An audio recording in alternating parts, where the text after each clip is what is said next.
प्रदेश में पिछले 24 घंटे में 1,84,372 नए कोविड रोगियों की पुष्टि हुई है। इसके साथ ही कुल संक्रमित हुए लोगों की संख्या 1,38,73,825 हो गई है। स्वास्थ्य मंत्रालय ने बताया कि अब तक 11,11,79,000 से अधिक टीके लगाए जा चुके हैं। बीते दिन में 82,339 मरीज स्वस्थ हुए हैं। इसके साथ ही अब तक 1,23,36,000 से अधिक कोविड मरीज स्वस्थ हो चुके हैं। स्वस्थ होने की दर गिरकर अब 88.92% हो गई है। पिछले 24 घंटे में 1,027 लोगों की मृत्यु के साथ कुल मृतकों की संख्या 1,72,085 हो गई है। इस समय 13,65,000 कोविड रोगियों का इलाज चल रहा है।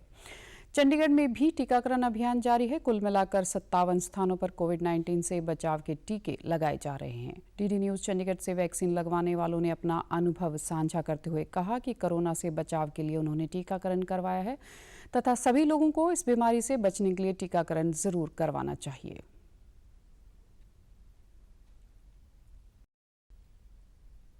तो I have got the vaccination done. First dose है मेरा आज। वैक्सीनेशन ही एक ऐसा माध्यम है जिससे हम कोविड से बच सकते हैं। इसके अलावा कोई तरीका नहीं है। इसलिए मैं सभी से गुजारिश करूंगा और रिक्वेस्ट करूंगा कि प्लीज़ वैक्सीनेशन करवा लीजिए अपना, सो दैट आप भी बचे रहें, अपने फैमिली को भी बचा के रखें और अपने पूरे देश को बचा के रख सकते हैं। इसीलिए इस बीच डॉक्टरों द्वारा लोगों को बीमारी से बचाव के लिए सभी आवश्यक सावधानियों का पालन करने को कहा गया है। डॉक्टरों द्वारा बाहर निकलते समय मास्क लगाएं, सामाजिक दूरी बनाए रखें, भीड़भाड़ वाले स्थानों से बचने की सलाह दी जा रही है।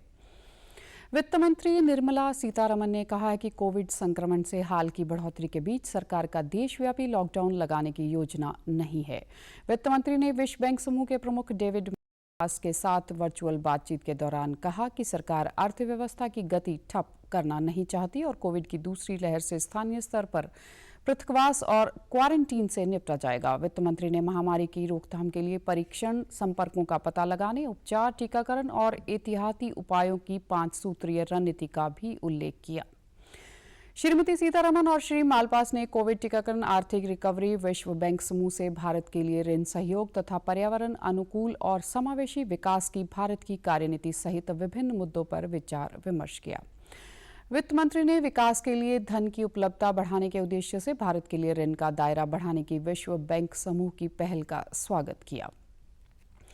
चंडीगढ़ में कोरोना संक्रमण लगातार बढ़ रहे मामलों के मद्देनजर चंडीगढ़ प्रशासन द्वारा रात का कर्फ्यू अब 10 बजे से सुबह 5 बजे तक लगाने का फैसला लिया गया है। पंजाब के राज्यपाल और केंद्र शासित प्रदेश चंडीगढ़ के प्रशासक वीपी सिंह बदनौर के नेतृत्व में हुई बैठक के दौरान चंडीगढ़ स्थित रॉक गार्डन को अगले आदेश तक बंद रखने और सुखना झील क्षेत्र में शनिवार और रविवार को लोगों के जाने पर पाबंदी लगाने का फैसला लिया गया है। बदनौर ने बीमारी के बढ़ रहे मामलों को देखते हुए स्वास्थ्य विभाग को निर्देश दिए हैं कि कोरोना वायरस की बीमारी के दौरान दी जाने वाली दवाएं, oxygen cylinder, vaccine, PPE kit और वेंटिलेटर तथा अन्य आवश्यक वस्तुओं का प्रबंध प्राथमिकता पर किया जाए। प्रशासक ने शहर में अधिक से अधिक टेस्ट करने के निर्देश दिए हैं ताकि संभावित मामलों का शीघ्र पता लगाया जा सके। इसी दौरान कल चंडीगढ़ में कोविड-19 के 397 नए मामलों की पुष्टि हुई। इस समय केंद्र शासित प्रदेश में 3,370 सक्रिय मामले हैं। कल एक व्यक्ति की मृत्यु हो गई, जिससे अब तक चंडीगढ़ में इस बीमारी से मरने वालों की संख्या 401 हो गई है। चंडीगढ़ के नजदीक मोहाली में कल 509 नए मामले आए, जबकि 5 व्यक्तियों की मृत्यु हो गई। पंचकुला में कल बीमारी के 278 नए मामले सामने आए। पंचकुला में भी रात 10 बजे से सुबह 5 बजे तक कर्फ्यू लगाने के आदेश जारी किए गए हैं। बीमारी के बढ़ रहे मामलों को देखते हुए चंडीगढ़ के सेक्टर 32 के अस्पताल में ओपीडी सेवाओं को बंद किया गया है। अब ऑनलाइन सेवाएं अभी भी जारी हैं। देश आज प्रमुख संविधान शिल्पी डॉक्टर भीमराव अंबेडकर को उनकी 130वीं जयंती पर श्रद्धा सुमन अर्पित रहा है। डॉक्टर अंबेडकर का जन्म 14 अप्रैल 1891 को मध्य प्रदेश के इंदौर जिले के मऊ कस्बे में हुआ था। न्यायवादी, अर्थशास्त्री, राजनीतिज्ञ और समाज सुधारक डॉक्टर अंबेडकर ने समाज के वंचित वर्गों के प्रति सामाजिक भेदभाव समाप्त करने के लिए जीवन भर अथक प्रयास किया। आज़ादी के बाद वे देश के विधि और न्याय मंत्री बने। उन्होंने 1990 में मरणोपरांत देश के सर्वोच्च नागरिक सम्मान भारत रत्न से सम्मानित किया गया। राष्ट्रपति रामनाथ कोविंद ने अंबेडकर जयंती पर देशवासियों को बधाई दी और श्री कोविंद ने एक संदेश में कहा कि डॉक्टर अंबेडकर जीवन भर प्रतिकूलताओं के बीच अपने लक्ष्य पर डटे रहे और असाधारण उपलब्धियां हासिल की। राष्ट्रपति ने कहा कि वे मानवाधिकार के प्रबल थे। वे एक आधुनिक भारत का निर्माण करना चाहते थे जहां जाति या किसी अन्य आधार पर कोई भेदभाव न हो, जहां महिलाएं और सदियों पिछड़े रहे लोगों को सम्मान, आर्थिक और सामाजिक अधिकार मिले। राष्ट्रपति कोविंद ने लोगों से अपने जीवन में डॉक्टर अंबेडकर के आदर्शों को उतारकर एक सुदृढ़ और समृद्ध भारत के निर्माण में योगदान का आग्रह किया। हरियाणा के मुख्यमंत्री मनोहर लाल ने डॉक्टर भीमराव अंबेडकर की जयंती पर उन्हें पुष्पांजलि अर्पित की। इस अवसर पर मुख्यमंत्री ने सोनीपत जिले के राष्ट्रीय विधि विश्वविद्यालय राई के विवेकानंद और अहिल्याबाई छात्रावास का ऑनलाइन कार्यक्रम के दौरान उद्घाटन किया। उन्होंने विश्वविद्यालय की विवरणिका पुस्तिका का विमोचन भी किया। इस अवसर पर मुख्यमंत्री सभी नागरिकों को समाज में छुआछूत, समानता और जातिवाद खत्म करने का संकल्प लेने की भी अपील की।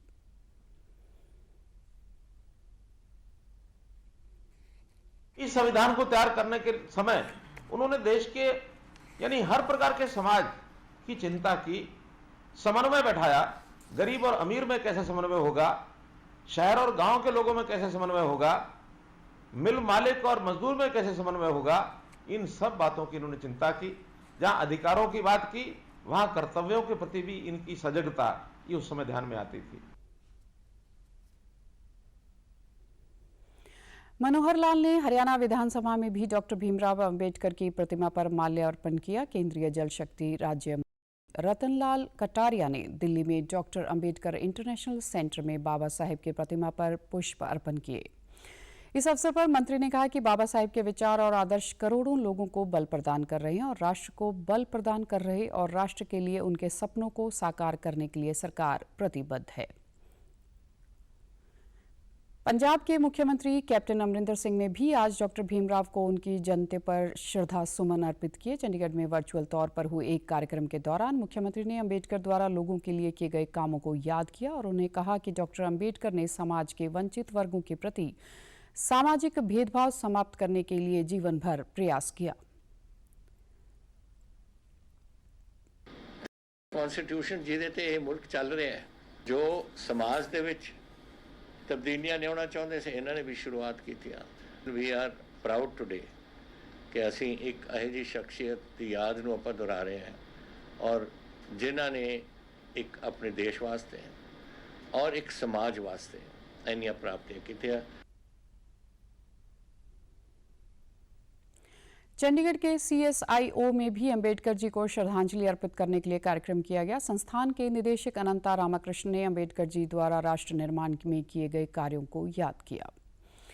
मुख्यमंत्री मनोहर लाल ने रेवाड़ी में बनने वाले एम्स के लिए 200 एकड़ जमीन खरीदने की मंजूरी के साथ ही 7 प्रोजेक्ट्स के लिए जमीन खरीदने की मंजूरी दे दी है। मुख्यमंत्री चंडीगढ़ में 9 प्रोजेक्ट्स के लिए ई-भूमि पोर्टल पर उपलब्ध जमीन को खरीदने के लिए high power land purchase committee बैठक की अध्यक्षता कर रहे थे। यह मंजूरी जमीन मालिकों की कीमत पर सहमत होने पर दी गई है। इस प्रोजेक्ट के लिए भूमि चिन्हित करने के लिए संबंधित उपायुक्त को उपलब्ध भूमि की डिटेल रिपोर्ट बनाकर भेजने को कहा गया। इन 7 प्रोजेक्ट्स के लिए जमीन खरीदने की मंजूरी मिलने से हथीन में बाईपास बनने का रास्ता भी साफ हो गया। इससे हथीन को जाम से मुक्ति मिलेगी। इतना ही नहीं, इससे हथीन के विकास को भी गति मिलेगी। इसके अलावा कैथल जिले के राजौंद में वाटर ट्रीटमेंट प्लांट बनाने के लिए जमीन मालिकों ने कीमत पर सहमति दी, जिसके बाद प्लांट के लिए जमीन खरीदने को मंजूरी दी गई। यमुनानगर जिले में कलानौर से कैल तक 4 लेन सड़क मार्ग बनाने की भूमि की खरीद को हरी झंडी दी गई। कुरुक्षेत्र जिले के पेहवा में बीबीपुर से चनल हेड़ी के बीच और सिरसा जिले में रानिया और कुतुबगढ़ के बीच बनने वाली पुल के लिए भी जमीन खरीदने को मंजूरी दे दी गई है। कोरोना वायरस का खतरा अभी टला नहीं है, इसलिए सभी से निवेदन है, बाहर जाने के समय मास्क जरूर पहनें, सामाजिक दूरी बनाए रखें, बार बार अपने हाथ साबुन से धोएं और सैनिटाइजर का इस्तेमाल करें।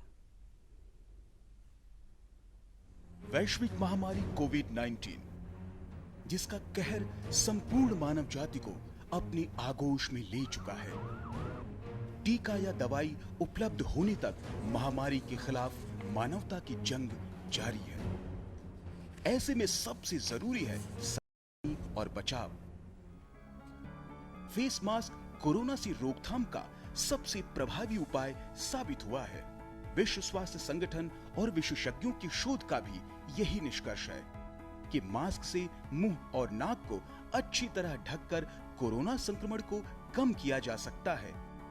कोरोना संक्रमण से बचाव के लिए मास्क पहनने के साथ ही जरूरी है मास्क को सही तरीके से पहनना बहुत से लोग मास्क से नाक और मुंह को सही तरीके से नहीं ढकते हैं, जिससे संक्रमण का खतरा बना रहता है। बिना मास्क या फेस कवर के घर से बाहर निकलने की अभी कल्पना करना भी सही नहीं है। जुड़िए डीडी न्यूज की खास मुहिम मास्क अप इंडिया के साथ।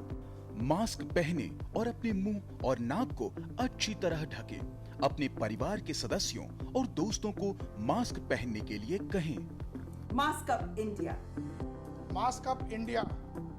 डीडी न्यूज के माध्यम से सबको बताना है, कोरोना को हराना है, मास्क जरूर लगाना है। Mask up India. Mask up India. Mask up India.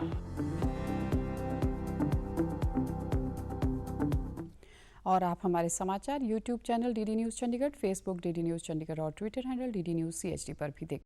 इसके साथ चंडीगढ़ से समाचारों का सिलसिला समाप्त होता है। नमस्कार।